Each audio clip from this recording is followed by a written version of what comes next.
Good evening, and welcome to our SEC basketball reaction show for Saturday night. This is a first. We did it during football season. You always get a basketball reaction, usually on Sunday morning with my two partners and not myself. But tonight we're going to go live. You get all three of us. We're going to react to games. We're still looking at Ole Miss and Texas A&M as we're doing this live. Alabama LSU has not ended, but for all practical purposes, that one is over. Guys, entertaining day in college basketball. And we remind you that our video is brought to you by BetOnline. It's playoff time. The road to Vegas goes through San Francisco and Baltimore. BetOnline is your number one source for playoff football odds, stats, trends, and lines with everything from point spreads to hundreds of player performance props. Head to BetOnline today to stay updated on all the action. BetOnline, where the game starts. Gentlemen, I want to get your initial reactions on what stood out to you today. Blake, I'll start with you. Nah, it's okay. Come on, Chris. It's Royal Rumble night. What are we doing here? The Royal Rumble is on, and we are talking SEC basketball right now. You got to pick your priorities, but for anyone that's not watching the Royal Rumble, I know Max is. Again, the theme stays the same. Don't play on the road in the SEC unless you are Tennessee or Kentucky on this Saturday. But yeah, this was. I mean, it's just the name of the game, right? I know someone was kind of jokingly tweeting at me like, Blake, make sure to tell the Auburn fans, like, it's okay. Everything's going to be fine. It is going to be fine, Auburn fans. Like, you just played on the road, like many other teams have had to do. Kentucky managed to come back and win.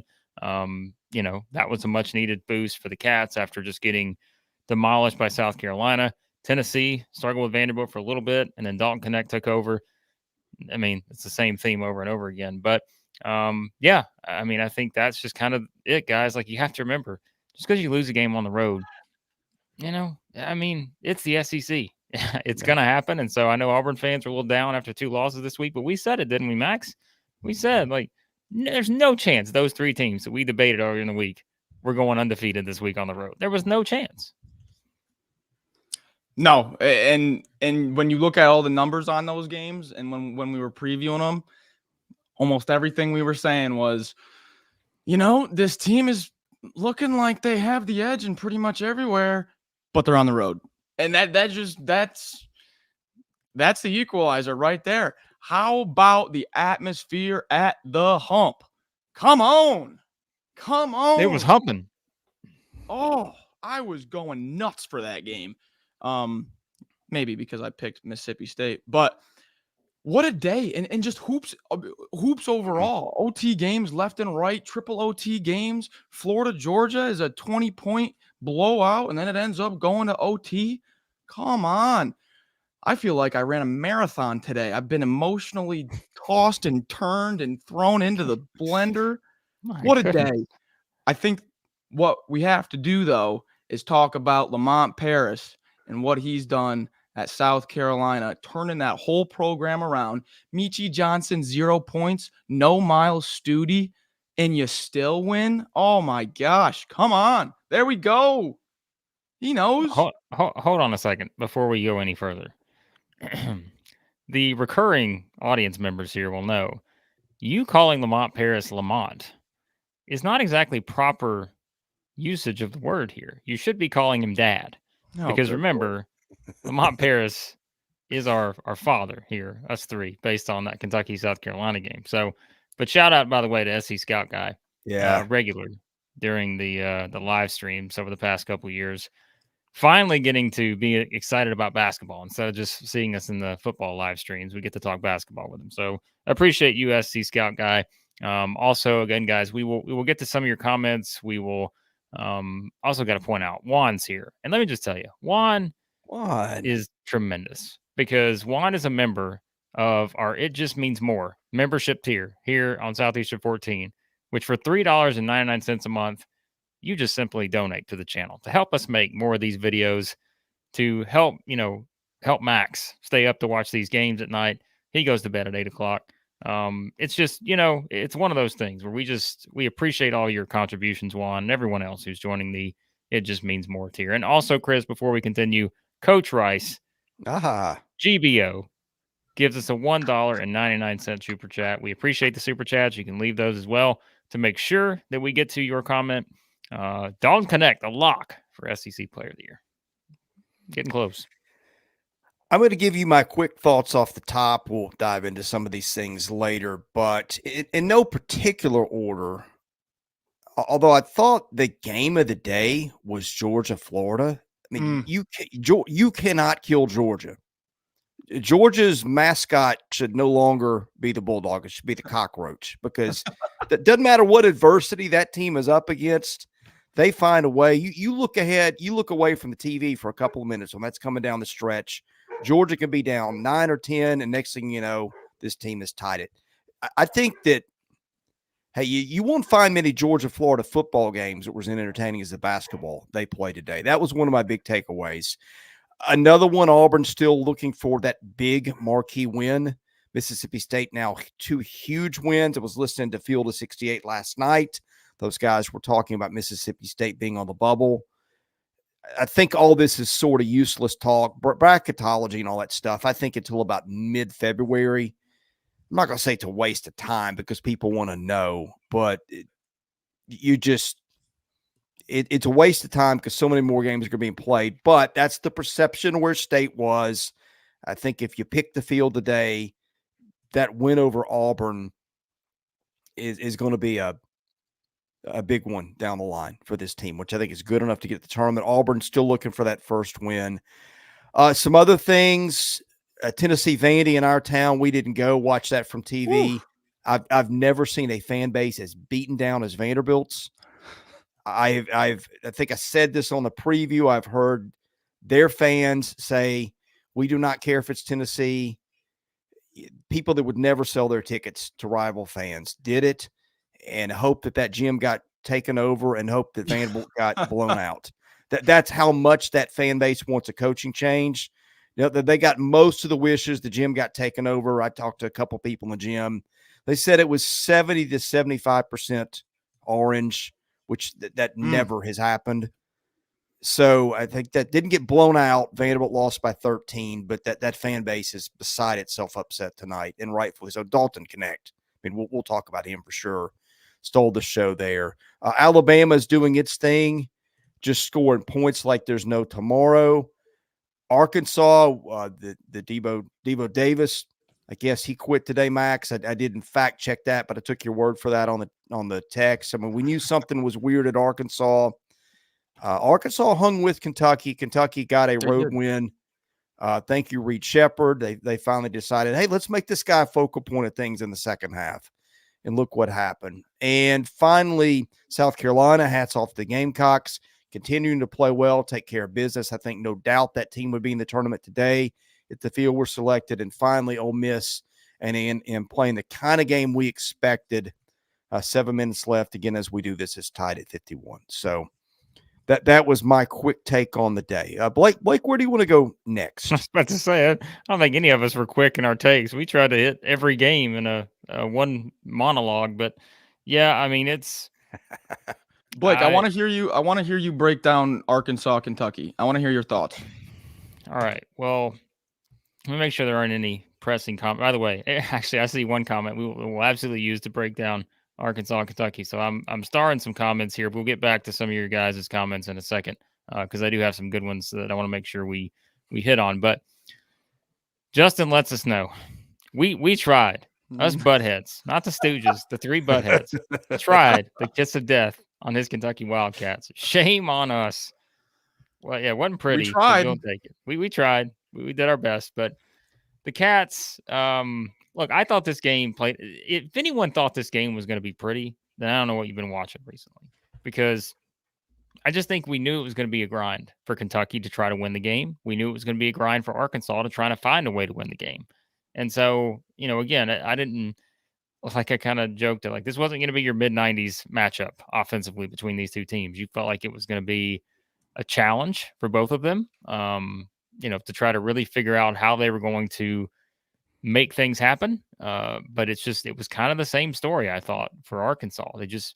We thought the shooting was going to be better. It's just not. Like, they're 4-19 from 3 at home. Like, that's 21%. It's not going to get it done when you're playing a Kentucky team that thankfully didn't shoot 13 threes in this game. They shot 20, and look what happens. They made 9 of them. which I thought, again, was important. I just didn't think they made an effort to do that against South Carolina, which I think had a lot to do with South Carolina and their aggressive nature. But Antonio Reeves, you got to have a guy. If Kentucky's going to go far, I'll say this. You have to have your two seniors playing essentially the way that Antonio Reeves and Trey Mitchell played in this game. That's the only way Kentucky's going to make it to like a Sweet 16 and beyond. Is that it can't just be reliant on all the freshmen, right? Or you can't just have one guy on, one guy off. Reeves and Mitchell are going to have to be completely money every single game in a tournament type setting because you just never know, right? With freshmen, you just don't ever know how they're going to play. And remember, they're without Rob Dillingham in this game, a late scratch.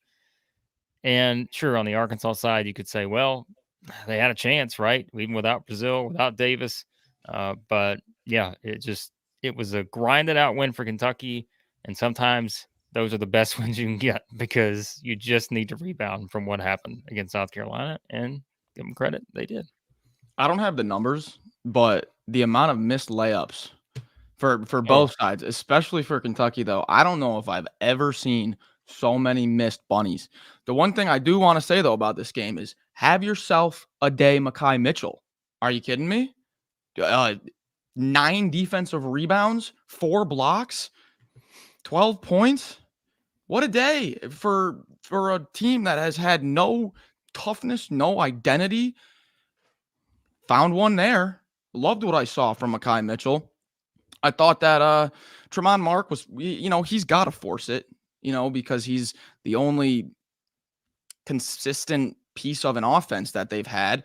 But also I thought Ellis should have been a little bit more aggressive. We saw him in the Texas A&M game, just really clutch down the stretch with free throws and get into the rim. I thought he kind of checked out of the game offensively. Chandler Lawson had a few blocks. I thought we saw a team here from Arkansas. It wasn't like Muss was just throwing in the reserves, trying to find who wants to play that night.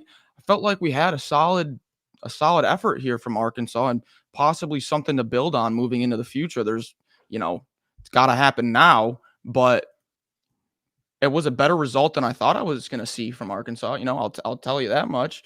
So man, we said in the preview, are we going to get some game day magic? We were pretty close.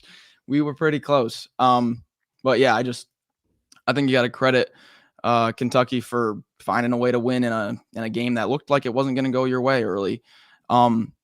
Chris, do you have anything on the Florida-Georgia game that you wanted to note? Because I know that you were all over that one early.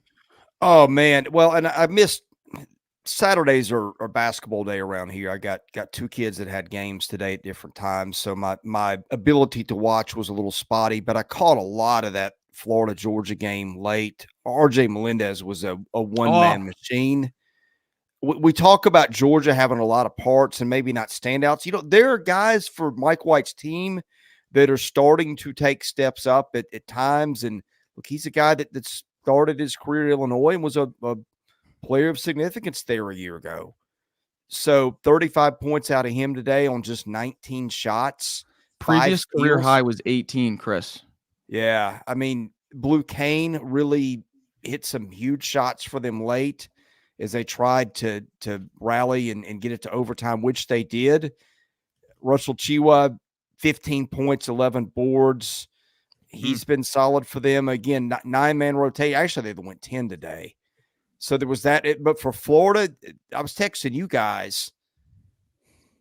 Your guy, Zyon Pullin, was just electric at times. I mean, remember the play just before half where he's got the ball for about 20 seconds and he tries just about everything under the sun, going this way and that way, and finally pulls up and hits a contested 3.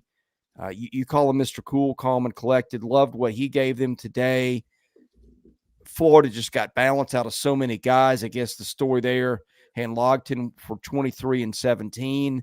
Alex Condon has been a guy that's given them things at times. He gave them 10 and 4 today in 18 minutes. I mean, Will Richard, one of the more underrated players in the league. I think we picked about guys that we don't talk about enough they're underrated, that do a lot of things and are efficient. He's a guy. I just felt like, Max, if you watched Florida and Georgia today as a fan of either of those teams, I don't think you felt worse about your team. Regardless, Georgia ended up losing this one, but I don't think either team's fan base could have left that game feeling worse about their teams, and that was just such an entertaining ball game. Yeah, career high type of game. Career highs for Melendez, career highs for Handlogten. Just a fun game to watch. Blake, where do you want to head to next here? Well, let's go through a couple things here quickly. We were just on Arkansas and Kentucky. Hog Barbecue, a regular here in the chat. Crazy that people want Musk gone. Blows my mind. Yeah, I don't know what they're thinking, but that's not how it works. You don't get to have all the success that you've had the past 3 years, NCAA tournament wise and whatever, and just you had kind of have a flop season and all of a sudden the coach is gone. I just don't think that's going to happen. As I always say, if you want a coach gone, tell me who's going to replace him and give me the actual name. Like, don't just give me, Billy Donovan was the guy for years that he was just going to replace everybody. And I just didn't happen, so you just I think you got to be careful about those kind of conversations. Sometimes in this era, I think more than any other era in college basketball history, you are going to see seasons like this because it's the transfer portal NIL effect, period. All there is to it. So you're building a new team every year, and sometimes it just doesn't work out. And this team, it just has not worked out. So it's Muss's first miss in how many years? I mean, really, if we think about it, right? Overall. Yeah. So I don't think Muss is going anywhere, guys. I'd like to add to that. We lived through Nolan Richardson, and that kind of ran its course for different reasons. And then Arkansas basketball just kind of wandered in the wilderness for a while. They'd have pockets of success here and there, but nothing sustained. And I think Musselman has had more sustained success than anybody since Richardson. That's on my mind because I was watching the game and they showed him in the crowd today. But I think sometimes you take the guy that's won pretty big for granted. Look, I've always thought that that's a difficult thing to hold together, being that transfer reliant and that many guys that are used to playing minutes. It's a dangerous combination. You just never know how the chemistry is going to work out. And I don't know, maybe Eric Musselman learns a thing or two. I think he'd always held it together very well until this year, but this is just starting to seem like a lost cause. Yeah. They're not firing Eric Musselman. That's I don't know how else to say it. Yeah. Like unless he goes somewhere else on his own, they're not firing him. So if any Arkansas fans want that to happen, I hate to tell you. Now I say that. Now listen, if they lost the rest of their games the rest of the season and they're just getting blown out by 40 every game or something, and it's just like something really like has gone wrong, then sure. But I just don't see that. So let's see what else we need to get to. Again, guys, we'll get to all these games a little bit at some point during this. We're doing this. Why don't we dive into Auburn, Mississippi State? Yeah, let's talk about that one because I think, again, that's kind of one of the headliners here. We'll get back to a little bit on Kentucky. I know some people have some questions or comments on Kentucky. We'll get back to them in a little bit. Auburn, Mississippi State, Max. We all picked Mississippi State, and it's just kind of one of those games where, right? Did we not all pick Mississippi State? Or did you get out of here? State? Oh, that's right. Mr. Cold as Ice finally got a win on the board. And I'm going to let you hear it. This was another one of those games where, was anybody shocked that this was 64-58? What was it? It was 21-21 at half. Yeah. It's like this was the kind of game it needed to be for Mississippi State to win. Like, they needed it to be like this. And I just thought it was kind of one of those games where we said it was a tough spot for Auburn. After the rivalry game on the road, you lose that one.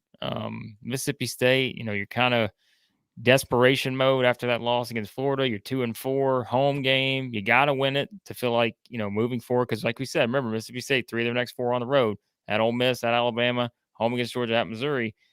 So you had to really make up some ground here because you could theoretically lose both games next week and be 3-6, right? You didn't want to be 2-7. So a huge win for Mississippi State. It was, and I think the way they did it was pretty impressive to me, is that,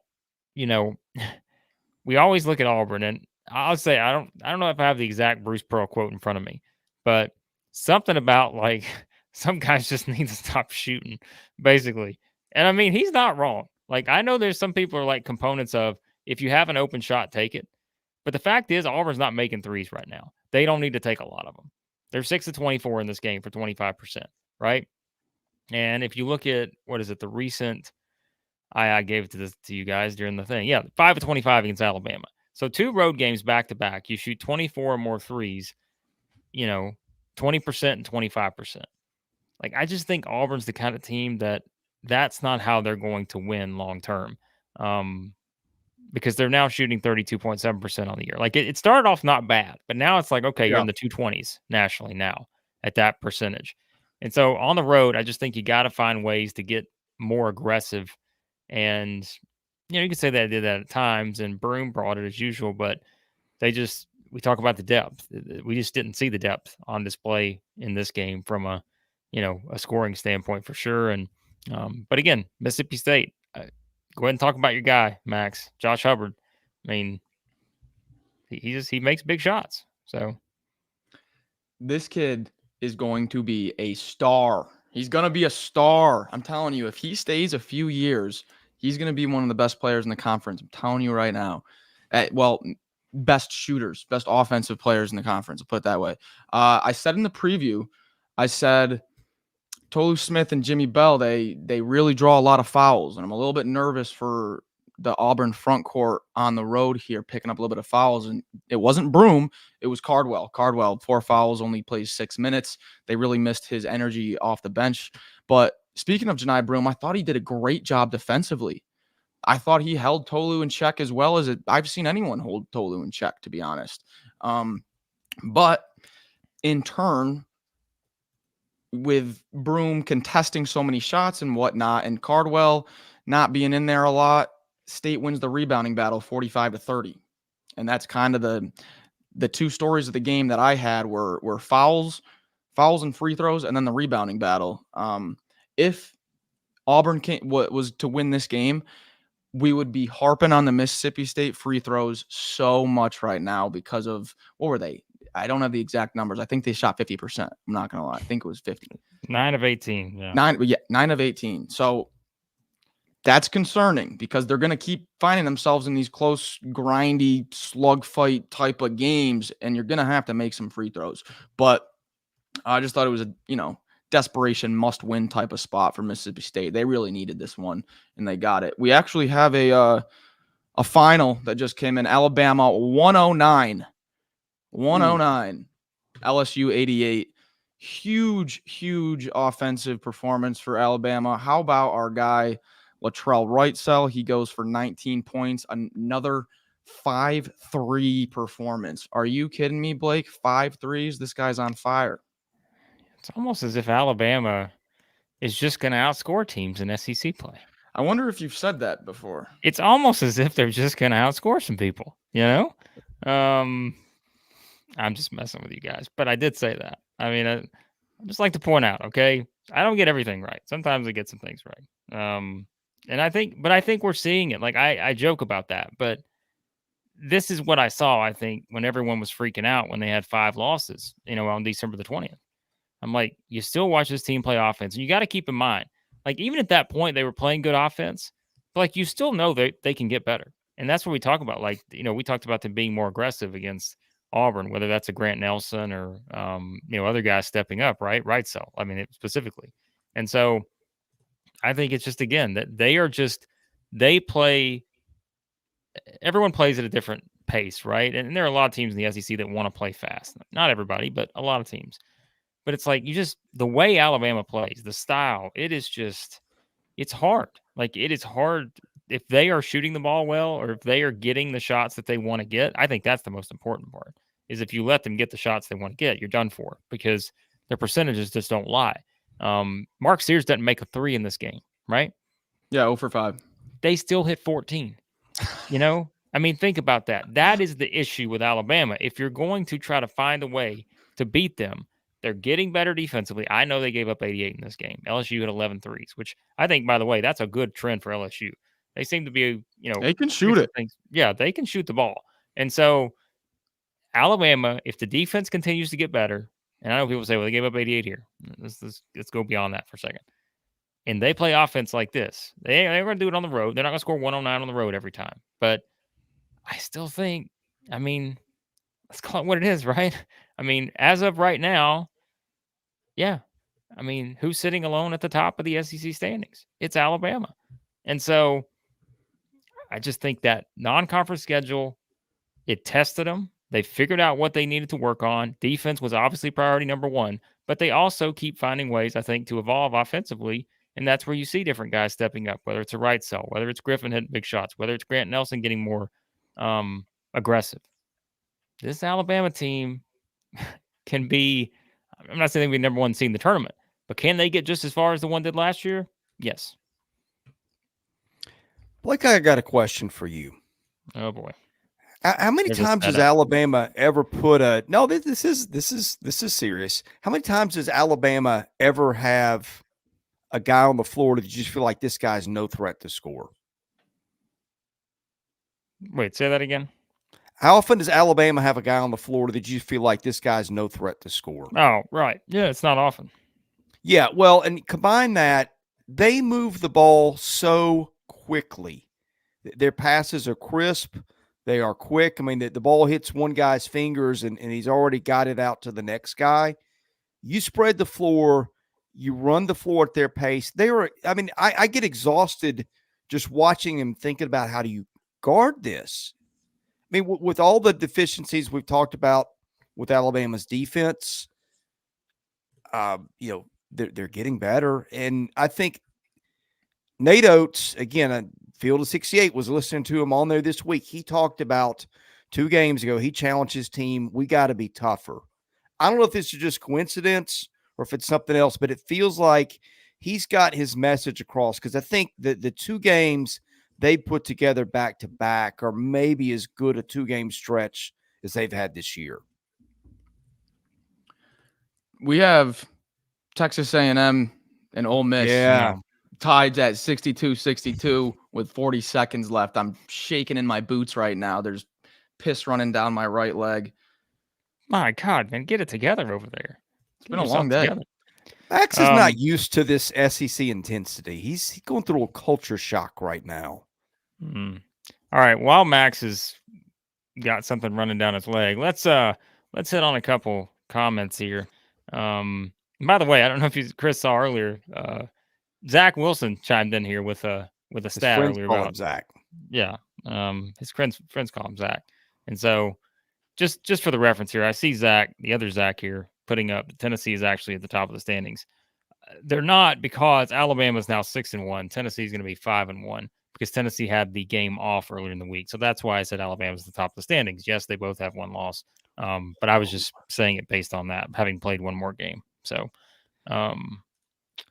Yeah, Ole Miss just hit the 3, right? Ole Miss just Jamal hit a 3, Murray was from 30 there? So Jamal Murray. Another overtime game. Jamal Murray for the Nuggets? Is he shooting threes? Yeah, I bet he Juju Murray. Anyways, so to get back to some of these things real quick. So let's see. I want to point out this by SC Scout Guy too. We talked about the Alabama side of things. LSU might be the ultimate don't give up team. They just, like the game at Auburn, it's just they may not be able to keep up in some of these games, but I like this LSU team. I think they're going to be one that when we get to the SEC tournament, you're looking at your bracket, they may be a sneaky one where you're like, man, that team may make a run. So we'll see. Question for you, Blake. They've got their next 4 road games are brutal. They go to Bama, to Tennessee, to Florida, to South Carolina. Do you think what do you think the goal is coming out of the next 4 road games? Well, that's kind of my point, is that I think their record may start to go the wrong way, which is why I think they may wind up as a, let's say they're a 10 or a 9 in the SEC tournament or something like that, maybe. I'm not saying that's where they're going to wind up at, but let's just play hypothetical here. I mean, it's, hey, if I'm the teams in that path, I think LSU, again, it's just kind of the way they play, hard-nosed team. I wouldn't want them to be there waiting on me. But yeah, I think this next, realistically, right? They got to beat Arkansas at home. But Alabama game could be interesting in a rematch. The thing that we're going to start seeing here, as we get into early February is a lot of must wins, like desperation scenarios, and they're coming up on us pretty quick here. They are. We'll get to the Ole Miss Texas A&M game once it finishes, because I feel like we still have some stuff to get to, and we're not going to go too long here because we want to make sure we give everyone their due a little bit. But let me Is there just run anything through. we haven't really touched on? Yeah, there's a couple games, but let's just we'll get back to some of your comments in a second because I think you got some interesting ones. Let's just go here. Can we talk about Tennessee Vandy for just a second because I don't think we spent a lot of time on that one. And we'll start with Justin's super chat here. $5 super chat. Just it says what it says. We know Justin's a Vanderbilt fan, so I'm just reading this. I'm not chiming in with a comment here, but Justin's super chat says Jerry Stackhouse is no threat to coach. So that seems to be Justin's thoughts on the matter currently. Yeah, but anyways, all right. Let's talk about that game for just a second. Then, guys, keep your comments coming. We'll get back to them. I'm saving them here in our little folder. But, I mean, Dalton Knecht, the end. That's it. There are your thoughts on Tennessee Vanderbilt. Dalton Knecht. I mean, in all honesty, Max, you may ask me this question, but I don't remember who you asked me. Actually, I do remember. I remember who you said. Chris, who does Dalton Knecht remind you of? Anybody in college basketball recently? Is there anybody you can compare this guy to? There's one Max person. has his comparison, which I can see, but I'm just curious, like, who has been Dalton Knecht, like Spider-Man meme here? Like, who? Is there anybody that we're just forgetting? People really in the comments. How about you? Let us know. Who's the closest that's come to Dalton Knecht and what he can do? Max, give me yours before Chris gets to his. No. I want to give me a hint.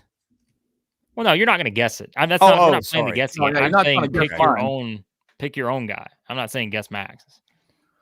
Max, you go first. This is going to take a while. The person that he reminds me of is Buddy Hield from his senior year, 2016 at Oklahoma when they were number 1 in the country. The things that he would do, just pulling up, launching, doesn't matter if there's rebounders under their basket or not. He's making it. I haven't seen a individual take over a game and be unstoppable like Buddy Hield used to be. Just unreal. Here's a good one. I think this is a good one. Yeah. Kevin Durant, Texas. That's a good. That's what Rick Barnes said. Yeah. Yes. In case anyone. Yeah. I think that's a great one. Here's a question.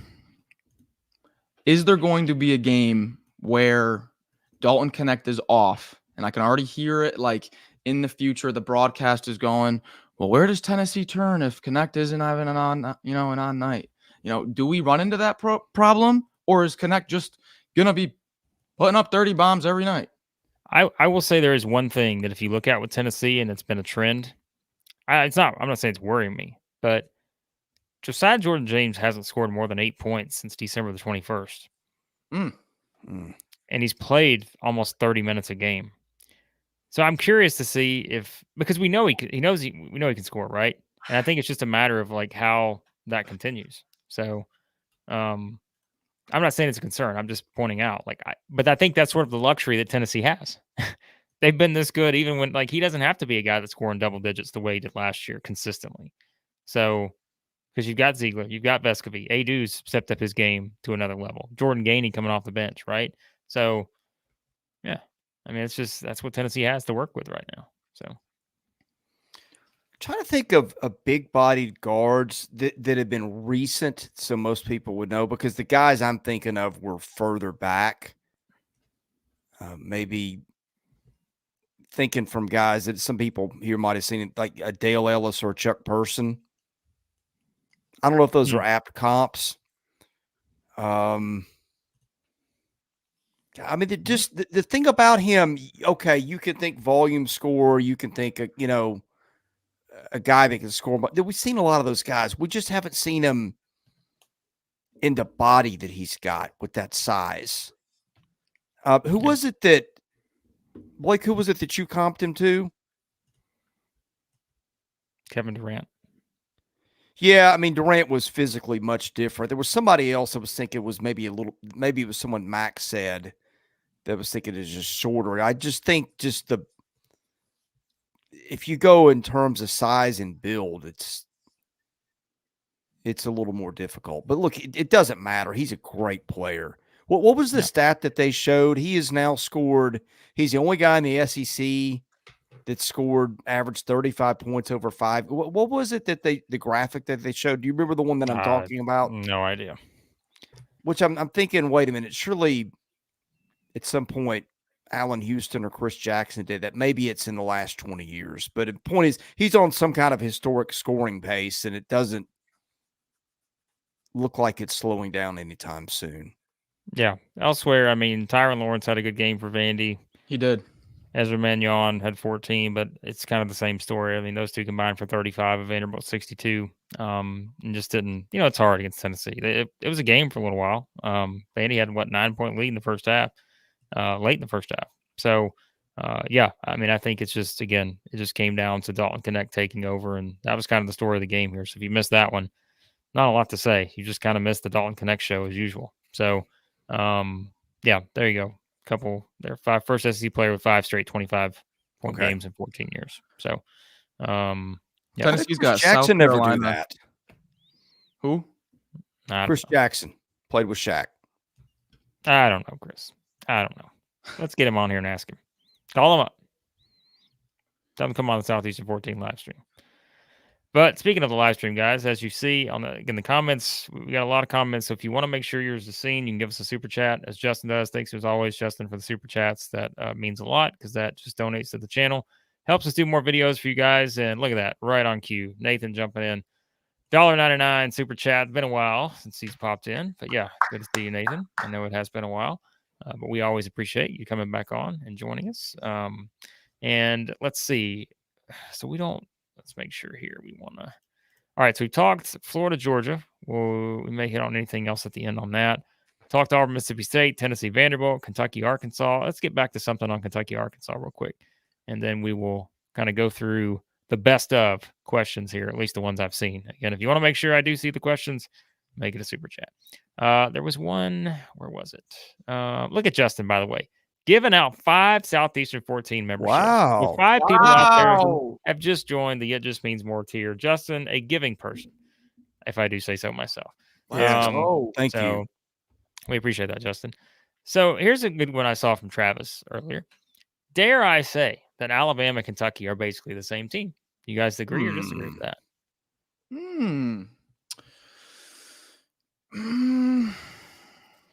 I would say no. Similar styles, but the ages of the players and the experience is so far off. Estrada, Wrightsell played a ton of college basketball. But I can see I can see the comparison. Yeah, they like to get up and down and run, and their weakest link is their defense. But I would say it's a little bit different because I would trust an Alabama on the road more than I would trust a Kentucky right now, if that makes any sense. And to take it a step further, you know what I'd say? The primary ball handler is an older guy, right? Mark Sears. Right. If he's your primary guy versus who's primarily handling the ball for Kentucky. I mean, Antonio Reeves can, but he's not like, he's more the guy you want to get the ball to. And yeah. So, I mean, I think that could be seen as a difference. But look, I think they're clearly can be the same team offensively. Like they both have a ceiling that I don't think a lot of people have. And so, but it's just, can they put it all together? So, did we just get 5 more? Oh, Justin, I told you, Justin's a giving guy. Man, He'll give about 100 by the time we're done here. Like we'll have 100 in the membership tier. So, wow. Come on. It's Justin. He's all in on Southeastern 14, as you should be too, guys. Hit subscribe button. Tell your friends. Answering the question at hand, I think stylistically, you won't find 2 teams in this league probably more alike than Kentucky or Alabama. No, the difference that the bigs are a little different. I don't think that Trey Mitchell and Grant Nelson are very different type players.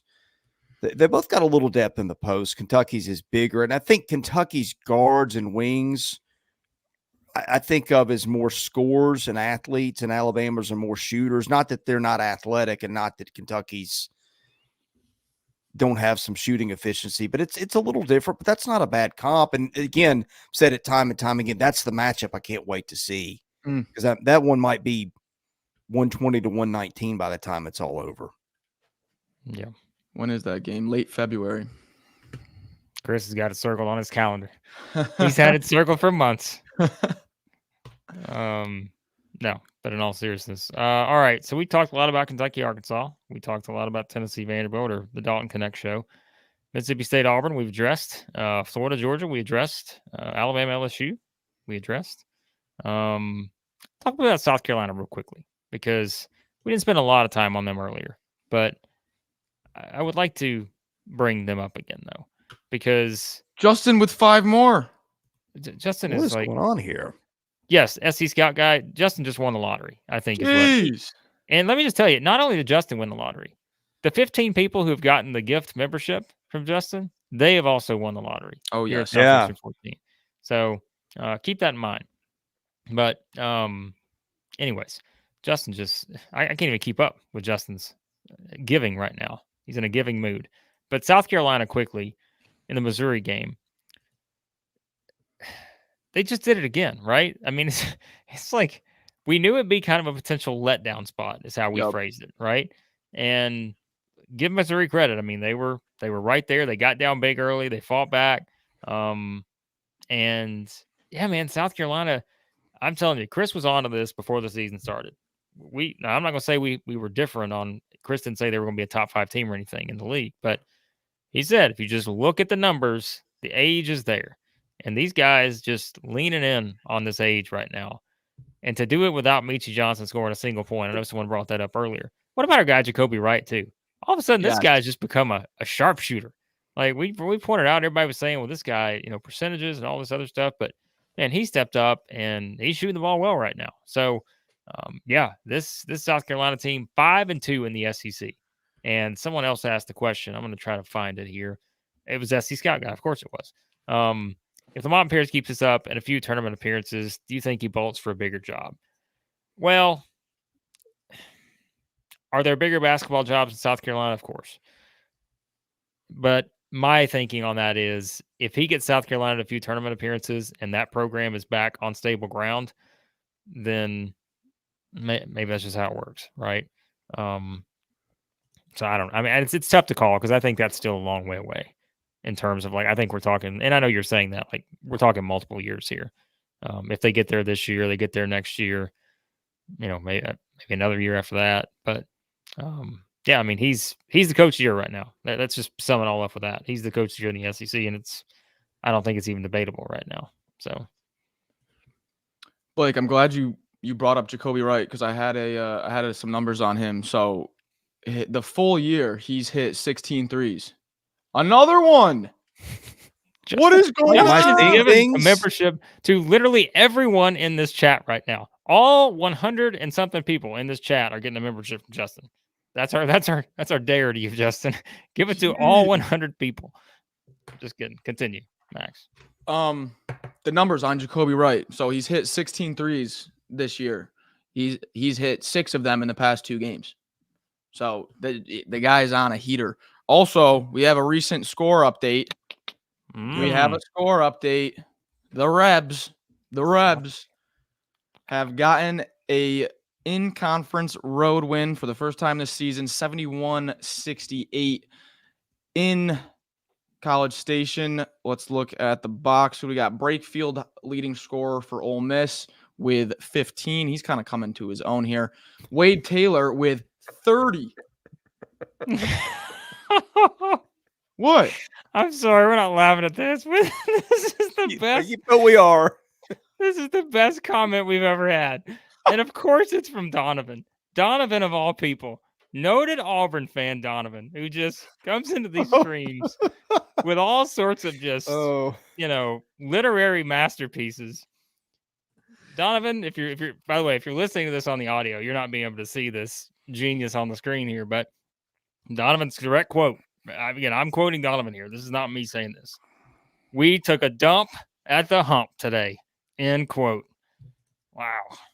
That could be the headline of a newspaper. We might make that the title of this video. Definitely needs to go to Donovan. The title of this video. That. Hopefully Donovan got a gifted. I don't even know what we're talking about. Go back to whatever you're saying, Max. It's not going to top that, but please return to your comments. Was going over the Ole Miss A&M game. Brakefield, Murray, and Flanagan played very well for Ole Miss. Wade Taylor with 30 points. He's on my fantasy team, so thank you, Mr. Wade Taylor.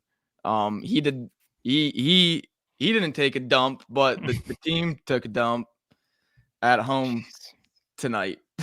Let's talk about that real quick. There's no easy segue here, and I'm sure I'll say something that somehow aligns with that. But I said I thought this is where A&M was going to go on their run.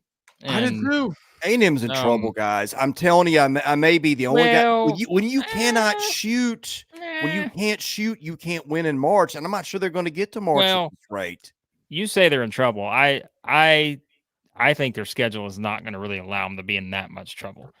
Because they get Florida at home next. Florida's another team. They got to prove it to me on the road before I'm going to get all in on Florida. I know they beat Missouri, but still, we'll see if A&M can bounce back. Remember, A&M's got the week off too. They don't play until next Saturday. They go to Missouri, home against Tennessee, at Vanderbilt, at Alabama, home against Arkansas. So, they've got some opportunity here. But yes, you're right. They can't shoot a lick. We all know that. So they clearly don't have the upside they had last year. There's no question about that. But I think their schedule at least gives them an opportunity to where they're going to hang around. And they're not just going to be in huge trouble, I don't think. But we'll see. I think they'll be in position, as you like to say. But and I know I'm the resident computer guy, and you make fun of me for all the time. But I do watch basketball too. And when I watch them, I have problems. The points just do not come easily enough. You're led by a small guard who is going to be the focus of everybody's attention. I don't know. It doesn't. Buzz Williams is always going to have his teams competing, but I watch them and I'm thinking teams that make deep runs in March are teams that really can light you up and find shots. And it's just everything looks hard on offense for them. I'm to the point I'm wondering, when they have their scouting meetings and all their stuff, do they sit around and go, well, which guy, when he clanks one up, gives us the best shot at an offensive rebound, and let's get that guy more shots? That almost seems like where they are. Well, I mean, that's probably about right. I don't think they're, like I just said a minute ago, I don't think their upside is anywhere near what it was, and I wouldn't consider them a tournament threat in any way, shape, or form right now. I just think that they still, though, are going to have a chance to wrap up wins, just because I think their schedule is not the worst when you compare it to other teams. So they'll be in a lot of close games, but that's where the shooting may come in, and just they may win some of them, or they make a couple of shots, or they may lose some of them when they just shoot themselves out of the gym. So, so I think we'll see. So they make 6 threes.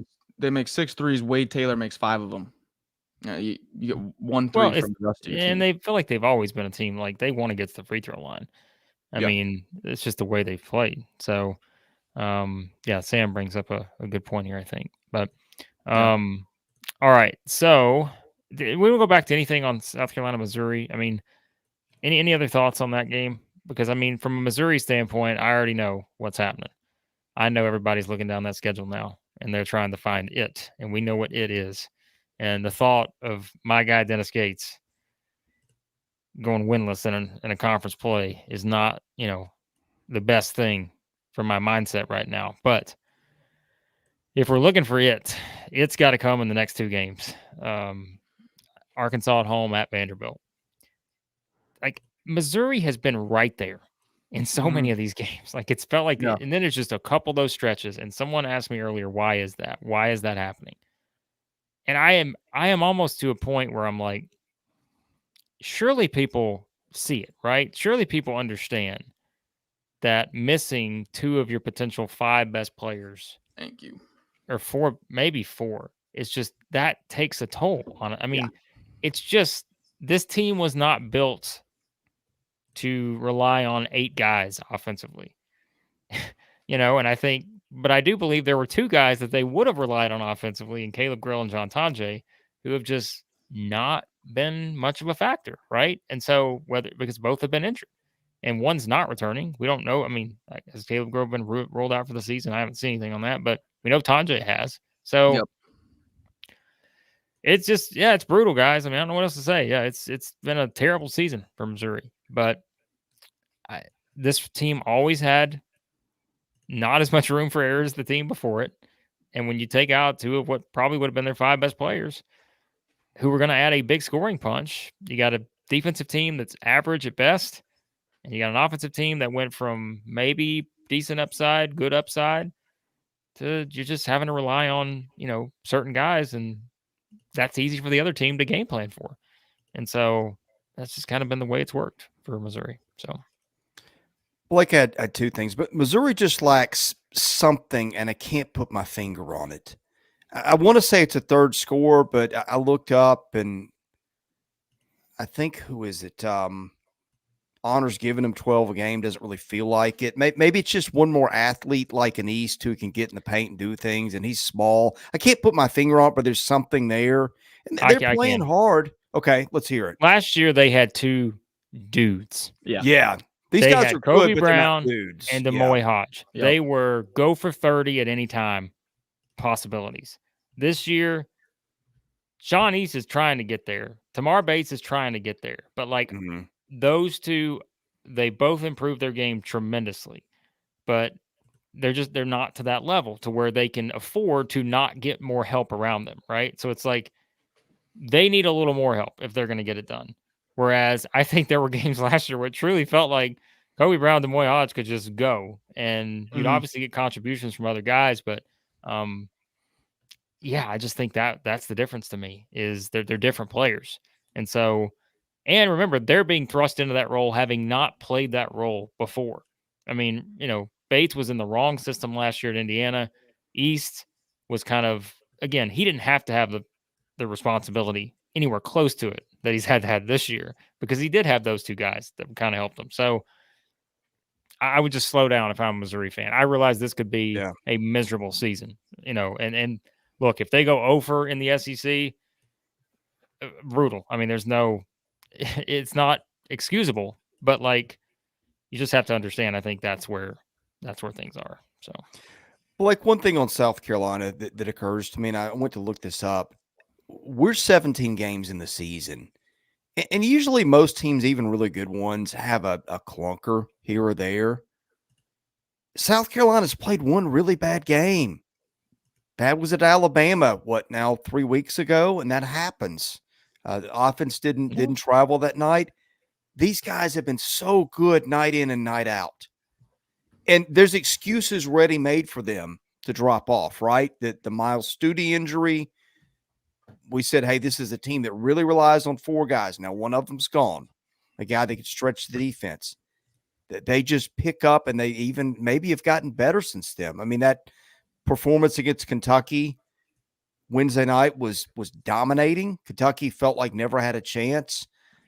I mean, we talk about Coach of the Year in Lamont Paris, and I think he's got to be that guy right now. And I think it's not just the record of 17-3. And by the way, they're moving up in the predictive metrics at 53 at Ken Palm. But I think the fact that just they are so consistent night in and night out, it's been amazing.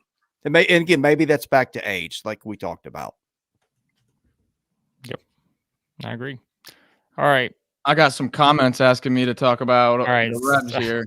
So so here's what we're going to do, okay? So we've been through every game to a certain extent. And remember, guys, if we didn't get into the game, 10 minutes each at one time, just remember, we talk about these teams in depth when we do our power rankings on Monday. So you'll get more in-depth thoughts, probably a few more from these individual games. But because we want to try to keep this under an hour, we got 6 minutes to go here. And I got like 18 not super chats. Some are, but I got 18 comments lined up here that we got to get through. So we're going to rapid fire these, Max. All right. Are you ready? Let's start with some of the recent ones. And guys, if you left some comments earlier, I got some that are almost an hour back. So we'll pull those up in a second. First off, Nature Happiness one. Shout out for the $1.99 super chat. We appreciate that. And we're going to go to Max's Ole Miss Rebels on that call. Come on, Max. Talk about your Rebels with a big win. Listen, Emotional hedge because I love my Rebs, and I picked Texas A&M. I feel bad about it, but it was less of a pick against Ole Miss and more of just I liked the spot for Texas A&M at home. I'm sorry. I apologize, Ole Miss fans. I hope you still accept me because I'm riding with you. Juju, he doesn't get talked about enough. You're right. He's one of the better point guards in the conference right now, especially shooting the 3-ball, especially spotting up one-on-one. There's not many guards that can shoot like him one-on-one and just pull up. But I'm sorry. Should have taken Ole Miss. It's my fault. The emotional hedge. This will be the tagline for Southeastern 14. All right, we're probably gonna go over an hour, but that's okay. We're gonna run through some of these here quickly. Shout out to Juan earlier who said Southeastern 14 is the best coverage of the SEC period. Again, Juan, we appreciate you as always. And let's see. SC Scout guy earlier with the comment of Kevin Stallings only 60 years old. Is it too late? Vandy. I'm not going to say anything here because I love this guy. Chris knows my thought on Kevin Stallings. I think Kevin Stallings was vastly underrated as a basketball coach, but that's my opinion. All right. Bryce earlier said Cam Matthews, the ultimate glue guy. Yes. Yeah. That's why Chris drafted him. Played great today. So you're going to see this guy on your fantasy football lineups in a few years. You're going to be a tight end in the NFL. Okay. All right. Luke says we're just going to wait and see. Kentucky grew some this game against Arkansas. Got much tougher in the second half. I agree with that. There were times where Arkansas felt like not they were going to pull away, but there were times where it was like, okay, Arkansas does this here or there. How is Kentucky going to respond? Kentucky responded exactly how you wanted them to respond. And again, some of the younger guys did. And I think that was important to see in a game like that. So, yeah, appreciate that. Reed Shepard responded well, I thought. Yeah, he did. I mean, that was good for Chris's fantasy lineup too. So that's all he cares about. So, all right. So let me get on to Justin. This was an earlier super chat, $10 super chat. My goodness, Justin, you are just keeping us in business here. Will Vanderbilt win a conference game this year? Let's quickly go through this. We're not going to spend long on this, but it could be next Saturday against Missouri at home. I think Vanderbilt's going to win multiple conference games. I'm just telling you. Like they're another team that the score can be a little deceiving. They've been right there in some of these games. And so I think they're going to win at least a couple. Yeah, I agree. Between you get home games against Missouri, A&M, Georgia, LSU, they're going to win a couple. You can actually grab a handful, I believe. Yeah, it's the SEC. So, all right. Brett earlier. Blake, how do you as an Auburn fan feel about your team taking 2 L's this week and being 0-4 in quad 1 games? Well, let me tell you something, Brett. It's about to pull out my Hulk Hogan promo here. It is Royal Rumble night. But as I told someone earlier on Twitter, it was Bryce, said, please, calm down the Auburn casual fans who think that this team is terrible. I said, well, Bryce, here's the deal. Well, just hold on a second, Chris. It's Twitter. It's not real life. Okay? I said, well, hold on a second here. I said, you got to remember that when you lose a couple games, that completely undoes your 16-win double-digit streak. I mean, it doesn't mean anything after you lose a couple games on the road. So, Brett, I know you're an Alabama fan. We always enjoy your feedback. But come on. The Auburn Tigers will be just fine. Speaking of the Auburn Tigers, Auburn fan 123 wants to know, is Auburn's depth overrated? The best players aren't in as much as they should be because we have so much depth. Interesting question. I don't think it's overrated. Or a question for you. When Bruce Pearl made the some guys need to stop shooting so much, was there a particular guy that came to mind for you? Because there was one for me. Well, we know Bruce wasn't going to call out one of his players, but if you're going to call out one of his players for him, then I guess go ahead. Yeah, I just wondered if we're thinking of the same guy. I'm not going to say his name. His parent may be watching. Sometimes I feel like they could use a little less of a certain hyper-aggressive guard. Oh, jeez. Maybe that's just me. God, what are you doing? Okay, on to the next one. Chris, it's almost 10 o'clock. It's Chris's bedtime. All right. By the way, Justin said earlier the reason for all this super chat money or membership money, he's just trying to buy karma for Vanderbilt. So we'll see if it works. Like I said, it's not the worst idea. Here's an interesting question from Nathan, and I feel like I have my answer. Why have Muss's teams come up short offensively the last few years? Seemingly repetitive. So kind of that theme. I feel like Max and I may have talked about this earlier in the year.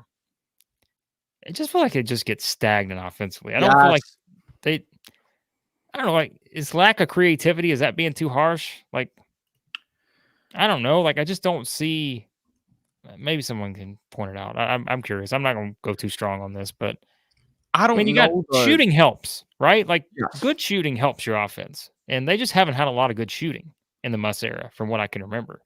So, yeah. The ball just streaky. doesn't pop. Yeah. There you go. That's a good way to put it. Yeah. Ball doesn't pop. Oh. There you go. I thought that was a little bit of a faulty question, but I'm looking. Their offensive ratings in KenPom, they're in the 40s, 50s. Worse than that this year. I did not realize they had not been a better offensive team. No. I mean, that's also the difference too with this year's team. Can we just point out, I just want to quickly say, this year's team does not force any turnovers. Yeah. I mean, they've not been like the best in the world at that over the past several years, but they've done enough to where you get some of those quick steals and turn it into easy offense. This year, they're not doing it at all. Like, it's just not a big factor for them. And so I think that hurts them too offensively. They just don't get, yeah. So. Like, one thing I am thinking that they haven't had a Rodney Clark or a Scotty Thurman or somebody like that in a while. It feels like. Well, let's calm and down. That's a high bar. Well, that's true, but I mean, I don't. You mean just from three? Yeah, like a guy that could just sit out there and bomb you. And of course, it's been a league where it's been that way lately. We haven't had as many of those guys as I think the ball that we grew up with. But just a thought. I think JD Note is as close as they've had. I was just going to say that can completely just take over a game, but they don't have they don't have it on this roster. Yeah, it's tough. So there you go. This is what I was looking for. This is I think Max kind of said this too. Like, it's very see who can go, right? Like, get the ball, see who can go, and I just don't feel like, I think maybe lack of creativity is a decent way of putting it, but. I think in the past few years, it's been a strength of their offense. Like, you have that guy that you can go to, and you're going to get at least either a foul or he's going to get to his spot and draw the center up defensively and dump it off. You had that with Moody, you had it with Note, you had it a little bit with Chris Likes off the bench with how quick he was. This team doesn't really, besides Mark, who just lives in the mid-range, I don't get that, like, take over, I'm going to win my one-on-one matchup no matter what type of vibe from this team. That's what I kind of feel different. Yeah. All right. We're going to do a couple of these real quick, guys, and then we're going to wrap up. But Sam says doesn't remember the SEC being this competitive. I think what you're seeing is, and I've said this, I think the difference is, like, you're seeing the South Carolina movement now, like, right? You're seeing them take a step up. Georgia's gotten a lot better. LSU's gotten better. And those were teams that felt like they've been in the bottom four for a while now. And, like, so they're making their move up. Of course, you get an Arkansas who has just a kind of fluke season. And again, remember, Missouri was the top 5 seed last year in the SEC tournament, and they're 0-7 right now. And so that just shows you, like, every year there's going to be an Arkansas. There's going to be a Missouri. Like, and it maybe not to the extent or to the extreme that we've seen it happen this year, but, like, I always say, somebody's got to finish 1 through 14, and somebody wins, somebody loses. And it's just been one of those years where it's so competitive at the top, even the teams in the middle, right? Happened in South Carolina. Like, does Mississippi State feel like a 3-4 team? No, they feel like they're a lot better than that, but they got to play road games, So it's like, if you got to play every game at home, all these teams would be fantastic, but got to go on the road in this league and you're going to lose games. So last year, when you would look at the schedule and you would see LSU, you would see Ole Miss, you would see Georgia, you wouldn't be too worried. And this year it's completely different, so just the teams that weren't good last year and past few years are, like, all middle of the pack right now. Yeah, this kind of goes into it. SC Scout guy, is this a fluke year? Or is this the new normal? Like, I think I said that earlier. Like, I think that this is the new normal in terms of having years like this for certain teams. Like, I think you're just going to see it where one year we're on top of the world. Next year, you may just go all the way to the bottom. Like, and now, is that going to happen probably at Kentucky? Is it probably going to happen at maybe not? But it happened at Arkansas. I don't think any of us thought it was going to be like this, right? So, I mean, yeah. So it's Look at a guy like Talon Cooper and how big of a hit just one guy can be. Yeah. Justin, I would not acknowledge this chat unless it was, if this was not a super chat, I would not even acknowledge what is on the screen. I'm not even going to read it. People can read it if they're watching. I'm not even going to acknowledge this right here. But you did give us $2, and we appreciate that. So free TV time for you. But here's an interesting one. All right, I know we're going to have to wrap these up in a second. But game plan for Auburn is slow it down and get physical. You think that's it, Max? Like for the opponent, is that the perfect game plan? Well, I think the perfect game plan is don't play a game on the road. If you, I agree. I agree. I not mean, a bad response. No, but yeah, we've seen I said it in our reaction video, but we've seen the guards for Auburn struggle a little bit under pressure situations, and we kind of saw that continue at Mississippi State. But I mean, guys, they just played at Alabama, at Mississippi State. That's like two of the most brutal places to play. So I don't know. I'm not reacting too much to it. Auburn will be fine. They may not be number one in our power rankings this week. They're going to be fine. All right, we're going to wrap up with these three guys because we got to get out of here. C-Dog wants to know, will you be doing SEC baseball predictions this year? Chris has already got them. He's ready to reel them off for an hour right now. Yeah, I may be doing them by myself, but we'll be doing them. Okay. Great. Just kick me and Max out. You guys are welcome to join. Max and I will give you our predictions, and we'll see how they mesh with yours. All right. Here, Max, I want to, let's use this for the mailbags. Michael, I think this is a great question. That is we had to pick our top 5 SEC coaches. We're not going to be able to do it on here, but this is going to be a great question for next week's mailbag. So let's make sure we put this one in there. And don't forget. So I'm going to actually screenshot this right now so I don't forget it. So we appreciate this, Michael. We will get to this on the mailbag this week. And Justin, with another $2 super chat, we're wrapping it up here. Why has Tyrin Lawrence regressed? Spacing. Look, that's quick. Quick. Spacing. There you go. Max. Which relates to not having talent around you. Yeah, I just kind of realized it just kind of sunk in that I don't get to watch SEC basketball until Tuesday now, and I'm just down in the dumps. Max is done for. He's done for. All right, guys. I know there were more chats, questions, all that. Again, send them in the mailbag. Go to at 14 Southeastern on Twitter right now. Use the reply or just tag us and leave a question, and we will put it in the mailbag for this next week. We do the mailbag every Friday, so throw it in there. And I know there's going to be games played. Your question may change, but if you want to do that, go ahead and throw them in there for us. That way we can get to them when we do the mailbag. We'll also hit them throughout the week if we need to, and a couple other things. So, all right, I think we got to everybody. And as always, power rankings on Monday. We'll have our preview videos for the midweek games and next weekend reaction, fantasy drafts, fantasy update. Yeah, fantasy update, which I don't really care about. But some of you may. I doubt it. But we're going to have a big Z talk. I tell you that. We're going to have a big Z talk on Monday. But nonetheless, we appreciate you guys as always. You guys are fantastic. 100-something people. Almost 150 people watching SEC basketball at 10 o'clock on a Saturday. Come on. It just means more. Yeah, and enjoyed it. This is our first live basketball thing we've done, since the NCAA tournament. I think this is going to be a staple of Saturday nights, probably. Who knows? We may even try this occasionally on a Tuesday or Wednesday, and certainly going to be doing it in the postseason. If you haven't hit the subscribe button, it's free. It's just like hitting the like button. Do that. Blake mentioned our Twitter.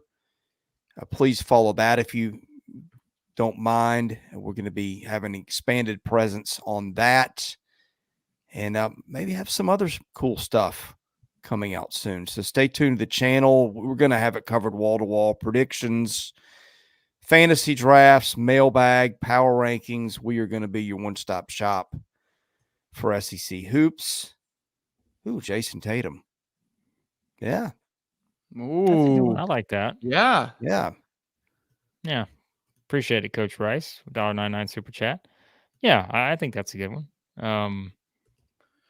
So yeah, we're here, guys. Hit that like button on your way out. As SC Scout Guy says, we got 117 people watching right now. Only 4 likes. Come on, folks. All you do is hit a click. Just take that finger, just boom on the plus on the thumbs up.